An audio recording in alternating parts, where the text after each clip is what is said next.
Hola a todos, muchas gracias por estar aquí. Hoy estoy conversando con Hugo Badani. Él es doctor boliviano en España, más específicamente en Barcelona. Él es especialista en geriatría y cuidados paliativos. Hugo, mil gracias por tomarte el tiempo de estar conversando acá. Muchísimas gracias, Alejandro. Como te decía antes de que entremos al live, justamente, pues es una inversión de tiempo y es muy satisfactorio para mí poder hablar con un compatriota también que está lejos y también en una situación extraordinaria que esperemos que no se repita y que se pueda limitar pronto en el tiempo. Lo que te comentaba también es una situación que no nos esperábamos, una situación que ninguna generación mm, activa de sanitarios, ni de médicos, ni de enfermeras, ni de auxiliares, ni de farmacéuticos, ni nadie que se encuentre en activo, yo creo que se ha imaginado vivir. Y bueno, lo que esperamos todos en verdad es que pase pronto, que pase con las menos víctimas mortales posibles, aunque ya está siendo, ya está siendo bastante duro de llevar y de vivir. No, totalmente. Yo no siendo personal médico y tantas otras personas, es una situación que nunca habían vivido. Como personal médico no me puedo ni imaginar. Y bueno, las primeras preguntas eran relacionadas a esa. ¿Cómo era un día normal tuyo de trabajo antes de todo esto, qué sé yo, en noviembre o diciembre de 2019?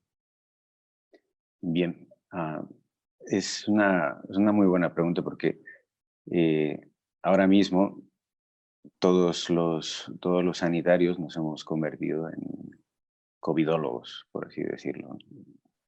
Muchas especialidades han tenido que dejar de lado lo que hacían habitualmente para dedicarse solamente a pacientes con diferentes grados de gravedad de la enfermedad, desde la urgencia hasta la planta y el proceso de rehabilitación posterior en los supervivientes, que estamos ya comenzando a llegar a ese punto.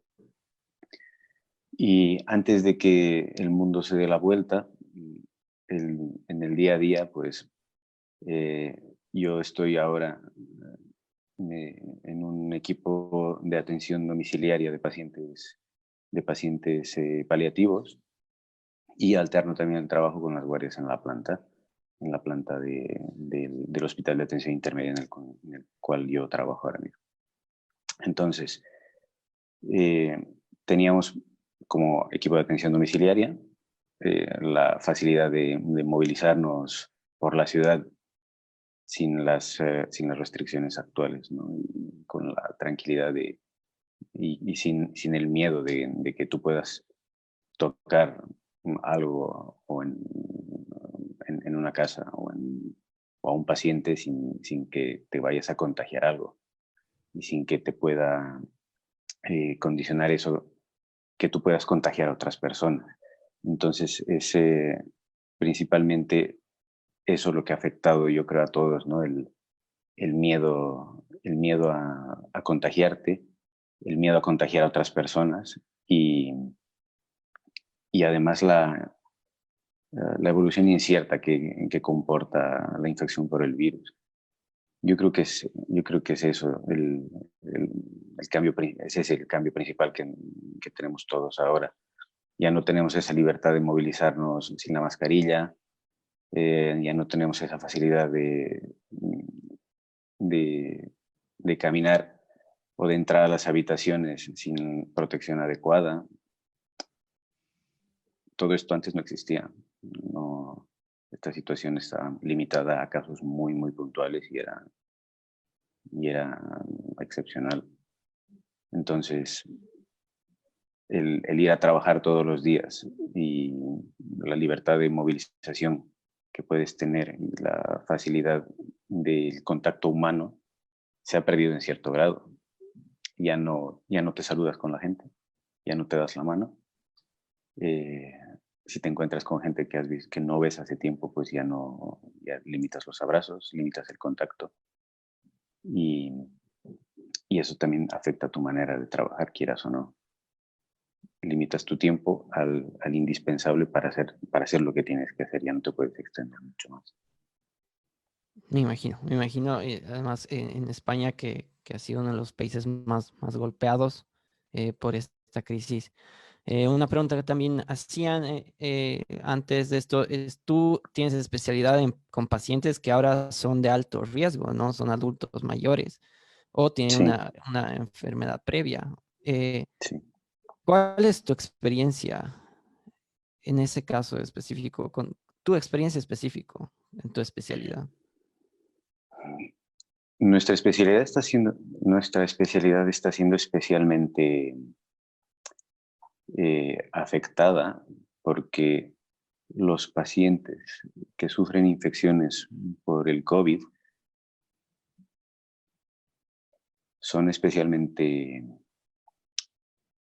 sensibles y tienen un- una probabilidad mayor de que la evolución sea tórpida, de que evolucionen de manera desafortunada e incluso con porcentajes bastante elevados de mortalidad.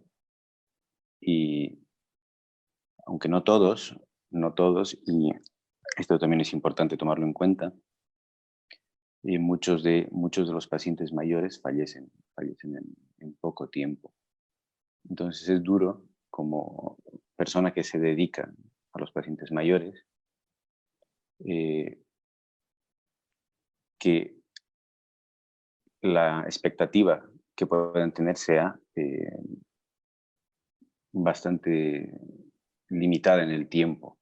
Pero a cambio tenemos la posibilidad de que si no podemos solucionar el problema, que es esa la situación en la mayoría de los casos, podemos ofrecerles controlar los síntomas adecuadamente como para que ese final no sea tan desagradable o tan incómodo para los pacientes. Es, Eso, es, dime, dime. sí, sí, sí. Eso se puede hacer con la medicación, ¿no? Controlar el ahogo, controlar el nerviosismo, controlar las alucinaciones, eh, controlar la ansiedad. Esto es algo que se les puede ofrecer cuando el tratamiento con intención curativa o para resolver el problema no es posible. Es un tema delicado el que nos cuentas y es necesario hablarlo, creo, y desde tu experiencia, desde alguien profesional, creo que es la mejor forma de enterarnos de esas situaciones que están sucediendo. Hugo, tú sabes, mencionabas que no todos fallecen. ¿Tú sabes las estadísticas más o menos del, del porcentaje de mortalidad en adultos mayores? No, este es un dato que no ha sido publicado por el gobierno. Tenemos unos datos totales de mortalidad, pero no tenemos datos específicos por franja de edad. Hasta ahora, en España ayer se han sobrepasado las 200.000 infecciones y también se han sobrepasado los 20.000 fallecimientos. Lo que no sabemos es el porcentaje específico en personas mayores. En el hospital en el que yo trabajo, sí es un hospital monográfico para personas mayores, que trabajamos mayoritariamente con personas frágiles de edad avanzada, que hemos visto que la mortalidad es bastante alta. Pero también, como te comentaba, tenemos la suerte de ver que los supervivientes tienen la posibilidad de recuperarse después. Y con muchos ya nos estamos encontrando en esa fase. Estamos encontrando en la fase de la necesidad de rehabilitación. Durante el periodo infeccioso encuentras que los pacientes necesitan guardar reposo durante un periodo prolongado de días, incluso 2 semanas, que en una persona joven ya puede condicionar un empeoramiento notable de su capacidad muscular, de su capacidad funcional, pues muchísimo más en una persona que ya tenía eh, afectados estos aspectos de su vida. Entonces, lo que se intenta con los supervivientes es intentar recuperarlos para que puedan volver a lo que era su vida antes de la infección. Claro. Y Tú no sé si tienes datos, pero ya me dijiste que no han sido publicados por el gobierno, pero quizás ahí tengas alguna idea. ¿Desde qué edad el COVID-19 o contraer el COVID-19 se vuelve estadísticamente significativamente más letal? Esto es difícil de contestar, porque tú encuentras que hay pacientes de todas las edades, incluso en edad pediátrica, que pueden que pueden fallecer por el virus. Evidentemente hay que contextualizar esto. Los pacientes en edad pediátrica que fallecen por coronavirus son niños que tienen comorbilidades, que tienen enfermedades congénitas o enfermedades crónicas, que tienen mayores probabilidades de tener una evolución tórpida. Y después de esto nos encontramos pacientes de todas las edades, incluso gente en la veintena o en la treintena que hacen evoluciones totalmente desfavorables y fallecen. Compañeros médicos o enfermeras fallecen en edades por debajo de los 50 años. Entonces, no podemos pensar que esto es exclusivo de adultos mayores. Esto es algo que afecta a todo el mundo, con mayor letalidad, eso sí es totalmente cierto, en personas que tienen condiciones preexistentes. Y hay más probabilidades de que las personas mayores, los adultos mayores, tengan condiciones preexistentes que puedan condicionar una evolución desfavorable, pero eso no significa de que si eres una persona joven, no puedas tener una evolución desfavorable por coronavirus, en el caso de que tengas una neumonía por coronavirus. Creo que es buenísimo recalcar eso que dices, porque creo que las primeras informaciones que llegaban sobre que es una enfermedad para personas de la tercera edad ha llevado a un poco de descuido quizás de personas más jóvenes, pero es importante recalcar que hay también pacientes que no, que terminan falleciendo debido a este virus y están en sus 20, en sus 30, como tú mencionabas.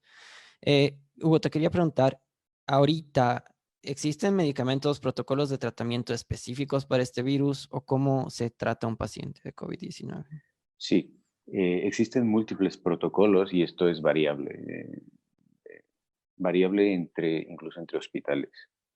El problema principal que existe es que no existe un tratamiento que sea verdaderamente efectivo.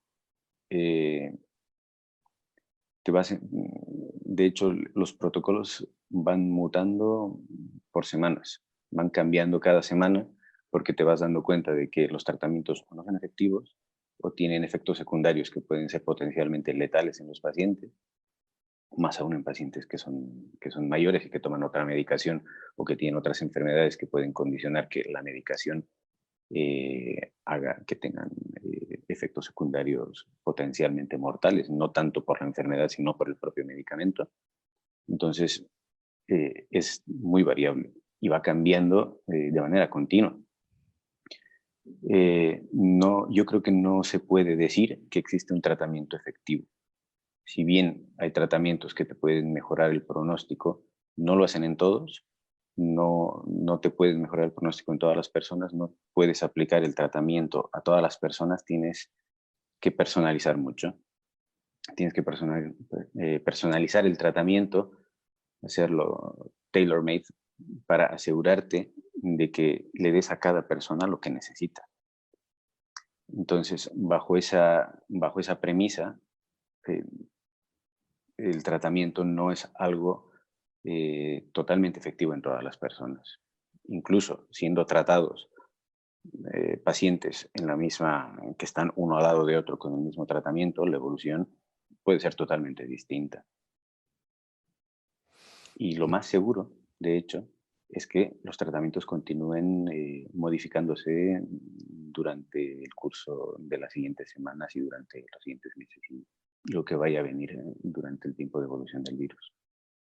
De seguro debe haber bastantes investigaciones quizás en este momento respecto a tratamientos. Eh, Hugo, si uno presenta, si empieza a presentar síntomas del COVID-19, ¿qué tiene que hacer? ¿Qué cuidados debe tomar esa persona? Y si es en una edad de riesgo, si es, la persona está en una edad de riesgo, ¿debería tomar no sé, alguna acción más preventiva, quizás más en particular? ¿O qué se debe hacer si tienes síntomas de COVID-19? Bien, lo importante es saber que el 80% de los pacientes que vayan a sufrir una infección por coronavirus van a tener síntomas leves que no van a precisar de mayores acciones.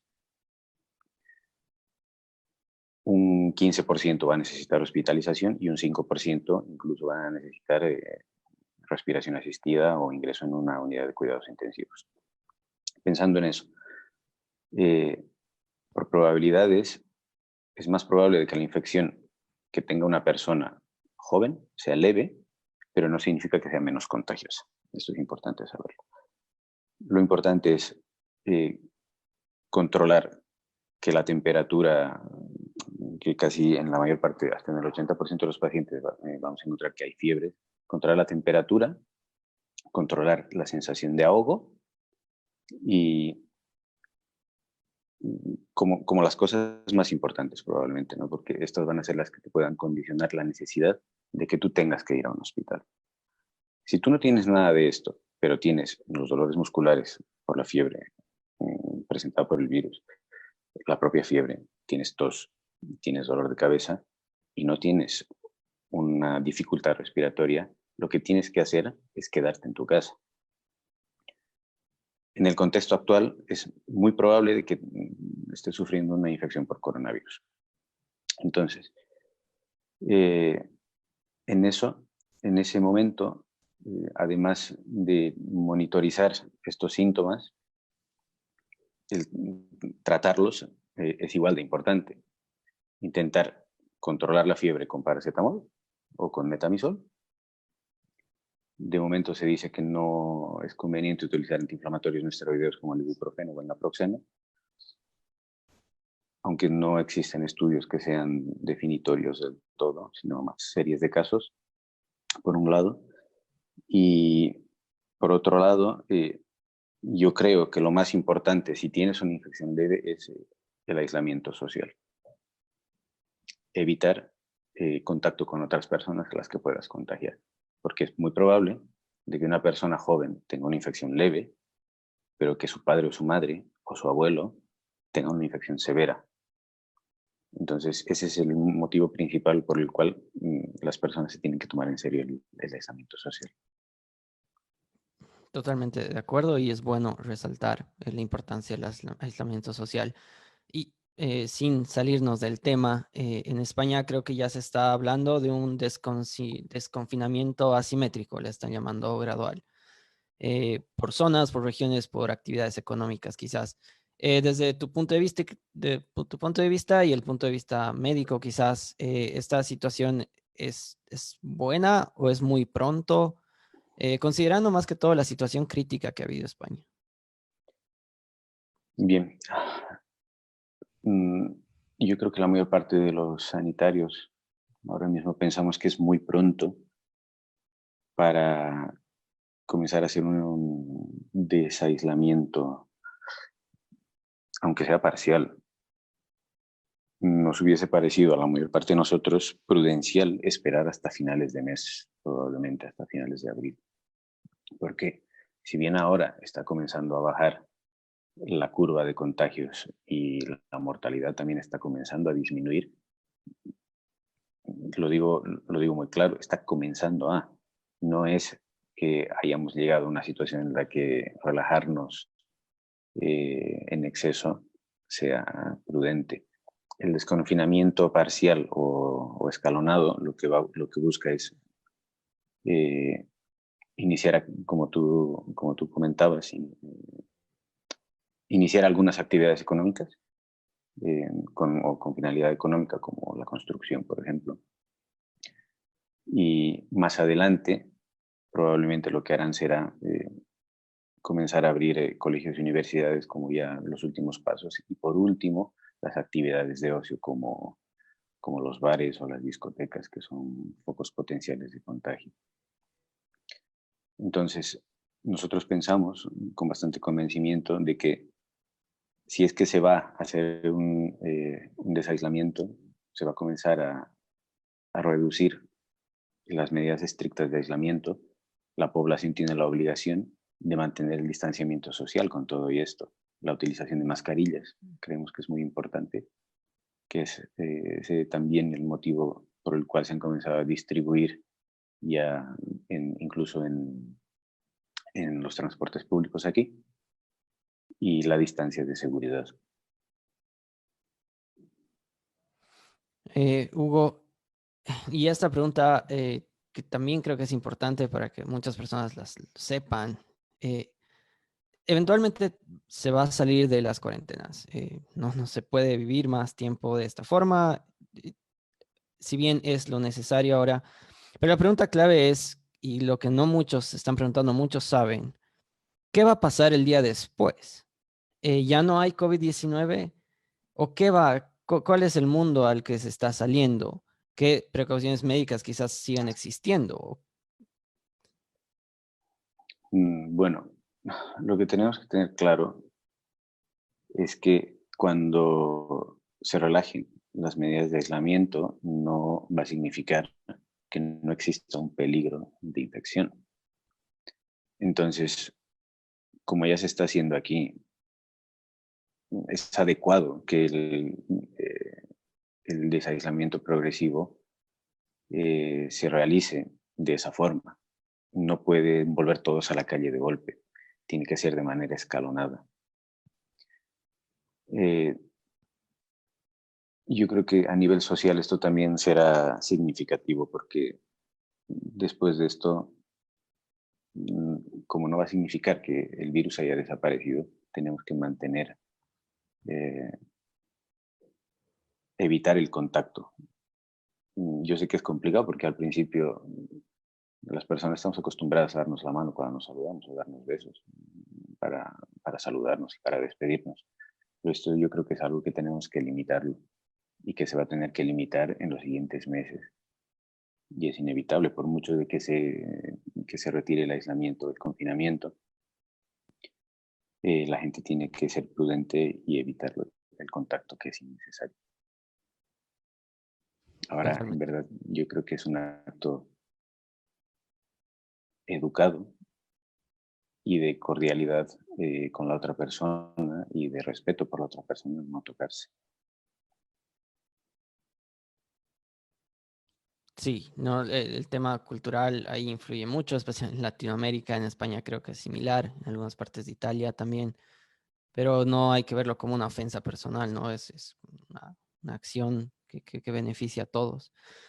Hugo, me llegaba una pregunta muy interesante de aquí, de un boliviano, y si cualquier conocimiento que sepas creo que va a ayudar. A raíz de la falta de ventiladores en el mundo, muchas personas, ingenieros, han empezado a fabricar ventiladores de emergencia de bajo costo. Y en España también ha ocurrido esto. Eh, ¿Tú sabes cuáles son los parámetros mínimos que debería tener un ventilador de emergencia para poder ser usado en pacientes?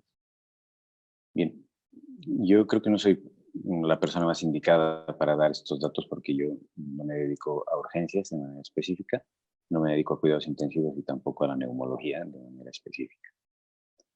Sí te puedo decir que hay volúmenes mínimos y parámetros mínimos que tiene que mantener un respirador. Uy, perdóname.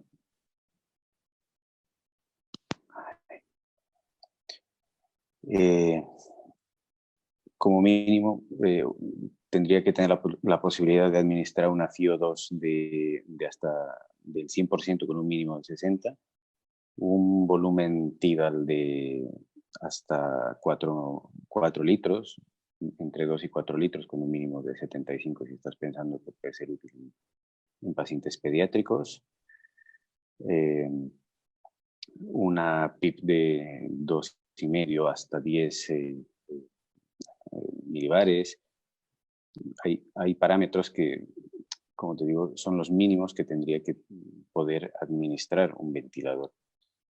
Eh, no solamente, si bien esto es un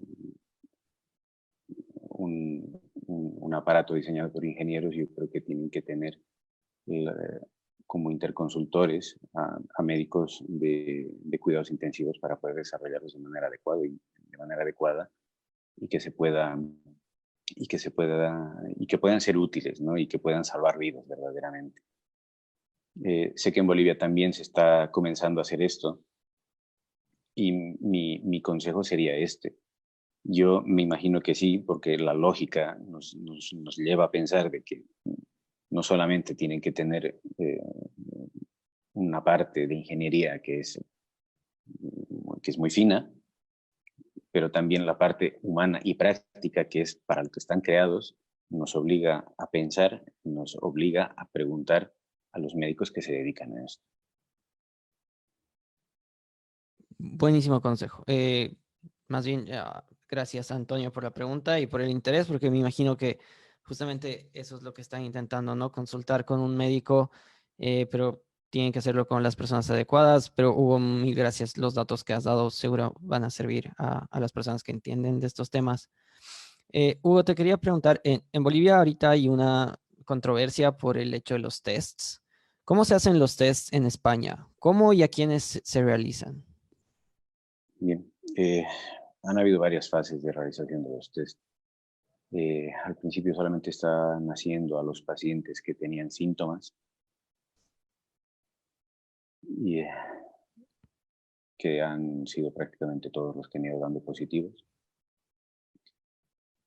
Al personal médico que presenta síntomas no se les hace a todos, sino a quienes comienzan a manifestar clínica de infección por el COVID. No se ha generalizado, no se ha generalizado a la población, no se les hace a todos. Y también se les está haciendo a los abuelitos que viven en residencias, principalmente para poder ofrecer la posibilidad a los que no tienen la infección de disminuir las probabilidades de contagio. Y a los que dan positivos, mantenerlos en aislamiento y en el caso de que presenten síntomas, que sean llevados a un centro hospitalario donde se les pueda dar el tratamiento en el caso de que sean tributarios, de que se les administre un tratamiento específico para esto. A la población general todavía no se ha llevado la realización de los tests. Este es un tema de logística, de falta de tests. ¿Tú sabes cuál es el motivo por el cual se está haciendo esto? Yo lo desconozco, pero en otros países que se ha generalizado y se han hecho test de manera masiva, como en Corea del Sur, se ha visto que la diseminación de la enfermedad ha sido muchísimo menor y ha podido controlarse de manera muy, muy adecuada. Y es por eso que ha sido uno de los países que rápidamente ha podido controlar la enfermedad. Yo creo que también esto, incluso China, que la población, existe una cantidad de población tan grande, ha podido controlar con mayor esfuerzo y también haciendo de manera más generalizada. Yo creo que también influye mucho la cantidad de test con las que se cuenta por cada país. Aquí, eh, una de las grandes suertes que se tiene en la mayor parte de los sistemas sanitarios europeos es que la sanidad es gratuita. Al ser gratuita no te van a cobrar por hacerte un test. En los países que tienen sistemas sanitarios más precoces, en los cuales tú tienes que pagar para poder hacerte el test, esto puede ver limitada la posibilidad de diagnóstico y la posibilidad de que se pueda encontrar los casos. Entonces, igualmente con todo y eso, aunque en España exista la sanidad universal, no se han generalizado la utilización de los test a todo el mundo.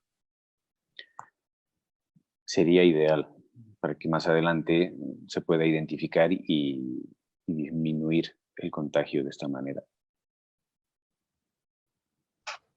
Clarito, entonces la respuesta, entonces puede haber muchas variables ahí, ¿no? Pero sí, la Sí, experiencia de algunos países especialmente asiáticos, ha demostrado que hacer test sí funciona. Lastimosamente hay que trabajar con las limitaciones de cada país. Hugo, mencionabas un tema y voy a darle un poquito la vuelta. Algunos líderes del mundo están hablando que eventualmente el 70% de las personas se va a contagiar de COVID-19. ¿Es esto cierto? Es muy probable, es muy probable. De hecho, yo no lo he pasado, pero lo que digo siempre es yo aún no lo he pasado. Yo estoy esperando que pueda suceder esto. El comportamiento del virus es muy aleatorio. Entonces, lo que esperas es que sea benigno contigo al final de cuentas. No, yo creo que es casi inevitable que se pueda pasar por el virus. La idea es intentar evitar que la población lo pase de manera, en este momento específico, porque no hay un tratamiento que sea verdaderamente útil y no hay una vacuna. Entonces, lo que estamos intentando ganar, yo creo, en todo el mundo es tiempo, porque es muy probable de que la mayor parte de las personas se puedan contagiar. Es muy, muy contagioso. Mencionas que estamos ganando tiempo y justamente esa iba a ser la pregunta. La cuarentena que estamos haciendo entonces va a ganar tiempo. ¿Cuándo va a haber una vacuna? Eh, es difícil saberlo. Ya se está trabajando en Estados Unidos y en China principalmente que son los países que están liderando la realización de las vacunas. Aunque en todo el mundo los países que tienen sanidades desarrolladas están ya intentando desarrollar una vacuna que pueda resultar útil en poco tiempo. Lo que pasa es que el tiempo aproximado para poder conseguir una vacuna que sea útil puede ser de 18 meses aproximadamente. Entonces, ese es el tiempo que estamos intentando ganar. Ahora, Claro. la respuesta es, eh, es difícil, como la mayor parte de las preguntas que me puedas hacer no tienen una respuesta categórica, es todo muy relativo. Ahora no hay una respuesta con seguridad del 100%. Esperamos que sea en el menor tiempo posible, pero es aproximadamente un año que puede tardar en salir una vacuna. Que se entiende totalmente. Se entiende debido a la novedad de este virus y desde entrada tú me mencionabas que no habías pensado, nadie del personal médico había pensado estar viviendo en una situación similar. Hace un momento me comentabas que tú dices, todavía no lo he tenido. ¿Qué cuidados tomas tú como personal médico para intentar el contagio y qué cuidados en general las personas deberían tomar al ir de compras y situaciones similares? Eh, lo más importante, y yo recalco mucho todo el tiempo, ¿no?, con quien hablo de esto, es lavarse mucho las manos. Lavarse muchísimo las manos y no tocarse la cara, que es lo que yo creo que se ha dicho hasta la saciedad, pero es totalmente cierto. Tenemos que evitar eh, tocarnos la cara porque el virus entra a través de las mucosas. Ah, morderse los dedos, morderse las uñas o tocarse los ojos porque te pican, hurgarse la nariz. O sea, son hábitos que te condicionan que tú puedas inocular en ti el virus